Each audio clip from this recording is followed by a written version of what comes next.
বন্ধুরা, সনাতন ধর্ম বা হিন্দু ধর্ম আর মুসলমান ধর্মের মধ্যে মৌলিক কোনো পার্থক্য নাই। অবাক হচ্ছেন? না, অবাক হওয়ার তো কিছু নাই। আমি আপনাকে বুঝাই দিচ্ছি, যদি আপনার মতো সে ধরনের মাল মেটেরিয়াল ভিতরে থেকে থাকে। আর যদি না বোঝেন তাহলে আপনি গালাগালি করলে আমার কিচ্ছু আসে যায় না। শুরু করি। নবী মুহাম্মদ সাল্লাল্লাহু আলাইহি ওয়াসাল্লামের বাপ দাদা 14 গোষ্ঠী মূর্তি পূজা করতো, জানেন তো, তাই না? এটা আপনি না জানলেও সারা পৃথিবীর মানুষ জানে যে এই যে মক্কা, এই মক্কেশ্বর মন্দির, এই মক্কেশ্বর মন্দিরটা দেখাশোনা করতো কেরা? নবী মুহাম্মদ সাল্লামের বাপ চাচা দাদা 14 গোষ্ঠী, তাই না? সেই হিসেবে নবী মুহাম্মদ সাল্লাল্লাহু আলাইহি ওয়াসাল্লামও কিন্তু কি সেই সনাতন বা হিন্দু ধর্মের সন্তান। তিনি ছিলেন একজন পুরোহিত বা ধর্মগুরু। ঠিক আছে? শুধু এখানেই শেষ না, এই যে পার্সিয়ান ধর্মর যে প্রতিষ্ঠাতা জরস্টার, সেও ছিল একজন পুরোহিত বা ধর্মগুরু। তো এইভাবে ধর্মগুলো কীভাবে পরিবর্তন হয়ে গেছে সেটি নিয়ে আলোচনা করবো। সেটা হচ্ছে যে নবী মুহাম্মদ চিন্তা করলেন, তিনি দেখলেন যে বিশ্ব যখন ছুটে চলেছে, আমরা তখন বসে বিবি তালাকের ফতোয়া খুঁজেছি ফিকাহ কিতাব চষে। এই চিন্তাটা নবী মুহাম্মদ সাল্লাল্লাহু আলাইহি ওয়াসাল্লামের মাথায় আসলো যে এই আরব বিশ্বে হানাফাইট যারা, তারা সেই নিরাকার আল্লাহ বিশ্বাস করে। তারপরে ইহুদি যারা, তারাও সেই নিরাকার এক আল্লাহ বিশ্বাস করে। এবং যারা খ্রিস্টান, তারাও নিরাকার আল্লাহ বিশ্বাস করে। এবং যারা হিন্দু সনাতন ধর্ম কিন্তু নিরাকার এক আল্লাহ বিশ্বাস করে, জানেন, পরমাত্মা। সেটা আবার কেমন? সৃষ্টিকর্তার কিন্তু কোনো জন্মমিত নাই, এটা বেদে আছে। হ্যাঁ, এবং এই সনাতন ধর্ম হিন্দু ধর্মের যারা বেদের মূল অনুসারী, যারা ব্রহ্ম সমাজ, তারাও কিন্তু সেই নিরাকার ঈশ্বরের পূজা করে। এই কথাগুলো আমাদের আলেম ভাইরা বলে না। কেন বলে না জানেন? ওই যে ব্যবসায় লস হয়ে যাবে, এই জন্য বলে না। আপনারা যদি বাংলাদেশের যে মানে ফাউন্ডেশন পিলার যেটা আর কি, এই সদরঘাটের যে সুমনা হাসপাতাল, তার সাথে মিশা যে বিল্ডিংটা আছে, এটা হচ্ছে ব্রাহ্ম সমাজের আঁকড়া। ব্রহ্মার যারা অনুসারী তারাই ব্রাহ্মণ। ব্রহ্মা মানে ব্রহ্মা হচ্ছে সৃষ্টিকর্তা। হ্যাঁ, আর তার অনুসারী যারা, তারা আছে ব্রাহ্ম সমাজ। আকারটা যোগ করছে ব্রহ্ম আর ব্রহ্মা, মানে আ শব্দটা যোগ করছে। এরা হচ্ছে সেই নিরাকার সৃষ্টিকর্তা বিশ্বাসী। তাদের বাংলাদেশে অসংখ্য ব্রাহ্ম সমাজ আছে, তারপরে সারা বিশ্ব আছে। কিন্তু এই কথাগুলো আমাদের আলেমরা এটা প্রচার করে না, কারণ তাতে ধর্মের ধস নামতে পারে বা ব্যবসায় ক্ষতি হতে পারে। আর বাংলাদেশে 1,20,000-এর মতো মাদ্রাসা আছে। এরা যদি এটাই প্রচার করে, তাহলে মানুষে মনে করে যে বোধহয় এইটাই, আর কিছু নাই। আসলে তা না। বেদে ঈশ্বর নিরাকার, জ্যোতির্ময়, অশরীরী। আচ্ছা, মূল কথা আসি, যেটা বললে আপনারা বুঝবেন। সেটা হচ্ছে যে এই যে আমি একজন মুসলমানের সন্তান, আমাদের ইসলাম ধর্ম যেমন 5টা ভিত্তির উপর প্রতিষ্ঠিত। 5টা ভিত্তির উপর, এটা আপনারা জানেন, সারা বাংলার মানুষ জানে, সারা বিশ্বের মানুষ জানে যে ইসলাম ধর্ম 5টা ভিত্তির উপর প্রতিষ্ঠিত। এই 5টা ভিত্তি সনাতন ধর্ম আছে। 5টা ভিত্তি কি কি? কলেমা, নামাজ, রোজা, হজ, যাকাত, জানেন তো, তাই না? তো আমাদের ইসলাম ধর্মে আছে যে কলেমায় কি বলি আমরা? লা ইলাহা ইল্লাল্লাহ। লা মানে নাই, ইলাহা মানে মাবুদ বা সৃষ্টিকর্তা, ইল্লাল্লাহ আল্লাহ ছাড়া, বলি না? কলেমা আমরা এই কথাই বলি যে আল্লাহ ছাড়া কোনো মাবুদ নাই। এই কলেমা হিন্দুদেরও আছে। ব্রহ্মা একং দ্বিতীয় নাস্তি। ব্রহ্মা মানে সৃষ্টিকর্তা, একং মানে একজনই, দ্বিতীয় মানে দুই, নাস্তি মানে নাই। বুঝছেন? তাহলে কলেমা সনাতন ধর্ম ছিল। তারপরে ব্রহ্মসূত্র আছে, সেখানেও ব্রহ্মা একং, দ্বিতীয় নেহি নাস্তি, দ্বিতীয় কেউ নাই, এরকম ব্রহ্ম সমাজ আছে। আমি সেখানে যাব না। তো কলেমা সনাতন ধর্মে আছে, কলেমা ইসলাম ধর্মে আছে। কলেমা নামাজ, আমাদের ইসলাম ধর্মের 5 ওয়াক্ত নামাজের কথা বলা আছে। যদিও এই 5 ওয়াক্ত নামাজ নিয়ে অনেক গন্ডগোল আছে, কোরআনে 5 ওয়াক্ত নামাজ পাবেন না ইত্যাদি নিয়ে অনেক আলেমদের মতো দ্বন্দ্ব, সেখানে আমি যাবো না। 5 ওয়াক্ত আমি ধরে নিলাম। তাহলে 5 ওয়াক্ত যদি ধরে নেয় তাহলে এই 5 ওয়াক্ত নামাজের কথা সনাতন ধর্মে আছে। পঞ্চ মহাযজ্ঞ, পঞ্চ মানে 5, মহা মানে কি বিশাল, যজ্ঞ মানে কি নামাজ বা আরাধনা, ধ্যান বা তপস্যা। এটা আবার কেমন? যেমন ভারতবর্ষে, পুরা ভারতবর্ষে যদি আমরা প্রথম 2 জন মানুষকে পাচ্ছি, তাদের মধ্যে হচ্ছে রাম এবং শ্রীকৃষ্ণ। তো প্রথম যে রাম, এই রামের পিতা দশরথ অগ্নিতে আগুনে যজ্ঞ করতেছিলেন, আগুনে যজ্ঞ করতেছিলেন মানে আগুনের আরাধনা করতেছিলেন। তখন অগ্নির মধ্য থেকে আর একটা চতুষ্কোণ দেবতা, আর একটা জ্যোতি বের হয়ে বলো যে, এই দশরথ কি চাস? তো বলো যে, হে সৃষ্টিকর্তা, হে আল্লাহ, হে ভগবান, তুমি আমাকে তো রাজ্য দিছো, রাজপাট দিছো, আমার অনেক সম্মান দিছো, অর্থ দিছো, আমার 3-3টে স্ত্রীও আছে, কিন্তু আমার তো কোনো সন্তান হয় না। ও তাই, আচ্ছা ঠিক আছে, তোকে আমি পায়েস দিলাম, ক্ষীর দিলাম, সিন্নি দিলাম, এই খিচুড়ি দিলাম, এই তবারক দিলাম, এই আরতি দিলাম, এই ভোগ দিলাম। মানে একটাই কথা বন্ধুরা, কিন্তু আমি অনেক ভাষায় বললাম যাতে আপনারা সহজে বুঝতে পারেন। তো এটা কি করব? হে ঈশ্বর, এটা কি করব? এটা তোর এই স্ত্রীকে খাওয়াই দিলেই সন্তান হবে, তারপরে খাওয়াই দিল, তারপরে তাদের সন্তান হবে। বোঝা গেছে বিষয়টা? তারপরে আবার ওই যে কংস মানে কৃষ্ণের মামা যখন অত্যাচারী হয়ে গেল, তখন আকাশবাণী অদৃশ্য থেকে কথা হলো, হে কংস, তোমাকে আমি বলেছিলাম সংশোধিত হতে, তুমি তো সংশোধন নিজেকে করো নাই, তোমাকে আমি নিবাদ করে দেবো। তোমাকে বলিবে যে, অর্থাৎ তোমাকে যে হত্যা করবে, যে তোমাকে মারি ফেলবে, সে গোকুলে বৃদ্ধি পাচ্ছে, আমি তাকে বাড়াচ্ছি। তুমি পারলে, যদি তোমার যোগ্যতা থাকে, তুমি তাকে ধ্বংস করো, কিন্তু সৃষ্টিকর্তার বিধানের পরিবর্তন করা সাধ্য করা নাই। তো সৃষ্টিকর্তা আকাশ থেকে, অদৃশ্য থেকে, আকাশ থেকে বললো যে, হে কংস, তোমাকে বলিবে যে গোকুলে বাড়ি শেষে তোমাকে আমি ধ্বংস করে দেবো এই শ্রীকৃষ্ণের মাধ্যমে, তুমি যদি পারো ঠেকাও। কারণ তোমাকে আমি বারবার বলছি যে তুমি অত্যাচারী হয়ে না, তুমি অত্যাচারিত হয়েছো, তোমাকে আমি ধ্বংস করে দেবো। কারণ শ্রীকৃষ্ণ ছিল ন্যায়ের পক্ষে, আর কংস ছিল অত্যাচারীর পক্ষে। বোঝা গেছে? তাহলে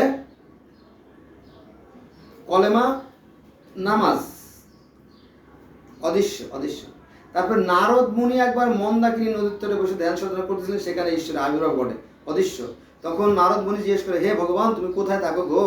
তখন বলে যে, আমার যেখানে গুণগান হয় আমি সেখানে প্রকাশিত হই। বুঝা গেছে? এজন্য সৃষ্টিকর্তা আছেন, সবাই তাকে দেখতে পারে না। তাকে দেখতে হলে সাধনা করতে হয়, তপস্যা করতে হয়। বুঝা গেছে বিষয়টা? যেমন আমাদের নবী মুহাম্মদ সাল্লাল্লাহু আলাইহি ওয়াসাল্লাম হীরা গুহায় তপস্যা করে তাকে দর্শন দিয়েছিলেন। এরকম যাক, তো সেখানে গেল। তো সেই হিন্দুরাও কিন্তু নামাজ পড়ে। তো পঞ্চ মহাযজ্ঞ সেটা কেমন জানেন?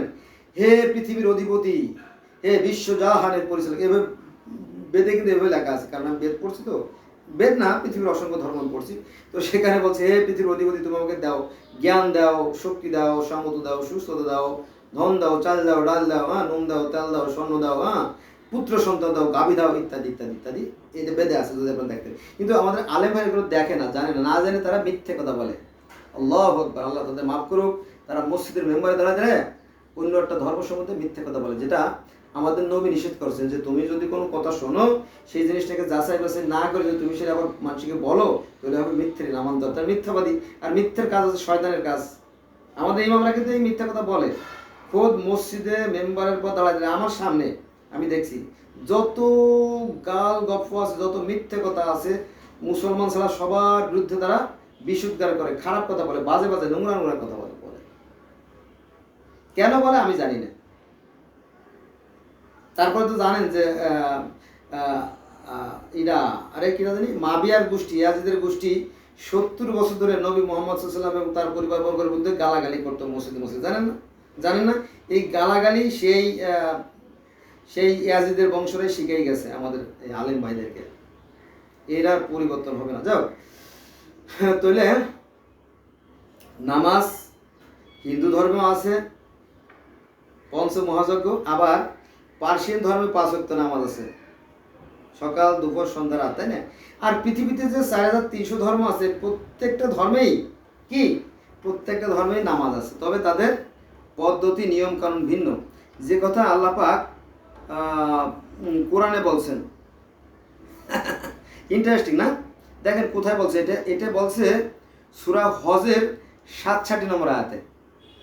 আমি কোরআনে একটা নোট হাতে নিয়ে বসছি বন্ধুরা। সেটা হচ্ছে যে এখানে বলেছে আল্লাহ বলতেছেন, কে বলতেছেন? স্বয়ং সৃষ্টিকর্তা আল্লাহ বলতেছেন, প্রত্যেক জাতির জন্য নির্ধারণ করে দিয়েছি নিয়ম কানুন, যা ওরা পালন করে, তাই ওরা যেন তোমার সঙ্গে এ নিয়ে বাক বিতণ্ডা না করে। কার কথা? স্বয়ং সৃষ্টিকর্তার কথা, আল্লাহর কথা। সূরা হজের 7 নম্বর আয়াতে। কিন্তু হুজুর এই কোরআন মানতে রাজি না। হ্যাঁ, তার মানে কি? এই হুজুর কোরআন পড়েই কোরআন দিয়ে মানুষকে ধোঁকা দিচ্ছে, ধোঁকাবাজি, ব্যবসা, তাই না? আমি অতটা বোকা নই, কাঁচা নই। আমি আল্লাহ বলছে যে কোরআনে, যে তুমি আসো সেই কথায় যা তোমার এবং আমাদের মতো এক এবং অভিন্ন। এই কোরআনের এই কথা শুনে আমি অন্যান্য ধর্মের সাথে কম্পেয়ার করলাম, দ্যাটস মিন তুলনা করে দেখলাম যে আসলে তেমন কোনো পরিবর্তন নেই। চলো মূল কথায় যাই। তাহলে কলেমাও হিন্দু ধর্মে আছে, ইসলাম ধর্মে আছে, নামাজও হিন্দু ধর্মে আছে, মুসলমান ধর্মে আছে। কলেমা, নামাজ, রোজা। আমরা মুসলমানরা সকালবেলা না খাওয়া থেকে শুরু করে সন্ধ্যা পর্যন্ত না খেয়ে থাকি। ওই একই নিয়ম হিন্দুরা পালন করে, কিন্তু নাম ভিন্ন। নাম কি? উপবাস। আমরা বলি রোজা, আর কি হিন্দুরা বলে উপবাস। এই রোজা কিন্তু ইহুদিরাও থাকে, আবার খ্রিস্টানরা 40টা রোজা থাকে, ওই পার্সিয়ানরা রোজা থাকে, শিখরা রোজা থাকে, পৃথিবীর আরো বহু বহু ধর্মের রোজা থাকে। তাহলে কলেমা, নামাজ, রোজা গেল। হজ, বন্ধুরা এই হজও কিন্তু পৃথিবীর বিভিন্ন মানুষরা করে থাকে। মনে করেন আমি একটু প্রাচীনে চলে যাই। মিশর তো পৃথিবীর একটা সভ্য কেন্দ্র, এখানে বিশ্বের বিভিন্ন মানুষ আসতো, সেটা আমরা সবাই জানি, একটা মিলন কেন্দ্র ছিল, সেটা সবাই জানে। তারপরে আপনার গ্রিক ধর্ম বা রোমান ধর্মের যে একটা মিলন কেন্দ্র, এই যে অলিম্পিয়ান যে গেমস হয়, তাই না? অলিম্পিয়ার যে গেমস অনুষ্ঠিত হয় না প্রতি 4 বছর পর পর, জানেন? সারা বিশ্বের থেকে মানুষ এসে এসে কি হয়, সে অলিম্পিয়ান গেমস হয়, তাই না? সারা বিশ্বের মানুষ জমায়েত হয়। এটা মূলত কোনো না, জাতিসংঘের নির্দিষ্ট কোনো অনুমোদন নেই, এটা সেই গ্রিক ধর্মের একটা প্রথা। ওই ধর্মে এরকম একটা প্রতিযোগিতার একটা ব্যবস্থা ছিল, একটা মিলন পর্ব ছিল, সেইখান থেকেই কিন্তু এই অলিম্পিয়ান গেমসের সূচনা। এটা অনেকে হয়তো জানে না। তো ইসলামের পূর্ব যুগে এই মক্কায় যে হজ হয়, এই হজের পূর্বেও এখানে কিন্তু এরকম একটা হজ হতো, সেটাকে বলা হতো ওকাজ মেলা। সেই ওকাজ মেলা উপলক্ষে বিভিন্ন প্রান্ত থেকে লোকজন এখানে আসতো, তারা সেখানে আল্লাহ পাককে বলতো লাব্বাইক আল্লাহ লাব্বাইক, হে আল্লাহ আমরা তোমার দরবারে হাজির, হে আল্লাহ তোমার দরবারে হাজির। এটা হচ্ছে হিন্দুদের নামাজ। এটাও আছে সূরা, দেখি আমি পাই কিনা আর কি, এটা সূরা আনফালের কত নম্বর জানি না, কি জানি আছে,